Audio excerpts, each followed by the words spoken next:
नमस्कार मित्रांनो, आपण बघणार आहे महाडीबीटी पोर्टल 2.0 याबद्दल संपूर्ण माहिती। त्यासाठी महाडीबीटी पोर्टल हे असं सर्च करायचं आहे। तिथं सर्च केल्यानंतर आपल्याला असा पहिला ऑप्शन येईल, त्या महाडीबीटी पोर्टलला क्लिक करायचं आहे। तिथं क्लिक केल्यानंतर आपल्याला याच्यात प्रोव्हाइड असलेल्या सर्व सुविधा हे दिसतील।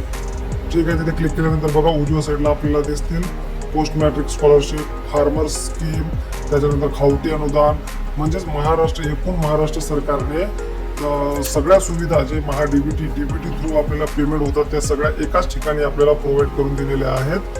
त्याकरिता आपल्याला पूर्ण सुविधा या 2.0 महाडीबीटी पोर्टल 2.0 याच्यामध्ये आपल्याला भेटतील। ते हे बघा आपल्याला उजव्या साईडला लिस्टच दिलेली आहे। चीफ मिनिस्टर, राजर्षी शाहू महाराज, संजय गांधी निराधार योजना, अपंग वगैरे। यासाठी आपण आता आधी पोस्ट मॅट्रिक स्कॉलरशिपचं बघू। तिथे क्लिक केल्यानंतर आपल्याला एक इंटरफेस ओपन होईल, त्यामध्ये आपल्याला सगळी माहिती दिलेली आहे। याच्यामध्ये एकूण 72 स्कीम आपल्याला दिलेल्या आहेत। त्याच्यापैकी संजय गांधी निराधार, त्याच्यानंतर श्रावण बाळ, मुख्यमंत्री वयोश्री योजना, अशा भरपूर सुविधा। आणि त्या कधीपासून चालू होतील तर आपलं 15 जून पासून चालू होतील।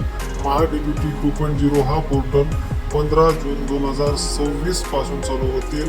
आणि त्या रिलेटेड आपल्याला बघा एकदम खाली आपल्याला एक वेबसाईट दिसेल, गो टू महाडीबीटी 2.0 या ऑप्शनवरती आपल्याला क्लिक करायचं आहे। इथं क्लिक केल्यानंतर आपल्याला समोरची जे प्रोसेस आहे, म्हणजे काय सांगितलेलं आहे त्या योजनेबद्दल या सगळ्या योजना आपल्याला दिसतील।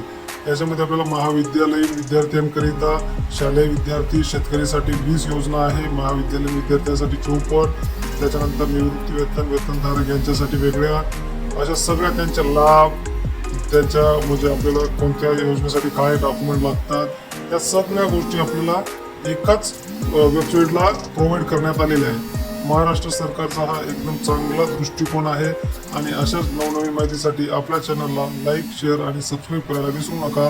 याच्यात तुम्हाला खावटी अनुदान बघू शकता तुम्ही, त्याच्यानंतर भरपूर अशा हे आहे। तुम्ही या वेबसाईटला व्हिजिट केल्यानंतर तुम्हाला दिसेल हेल्पलाईन नंबर आहे, तक्रार करू शकता। पोर्टलसाठी आपल्याला नंबर दिलेला आहे, नागरिकांची सनद आहे। अजून एक वेळा सांगतो, आपल्या चॅनलला लाईक, शेअर आणि सबस्क्राईब करायला विसरू नका। धन्यवाद।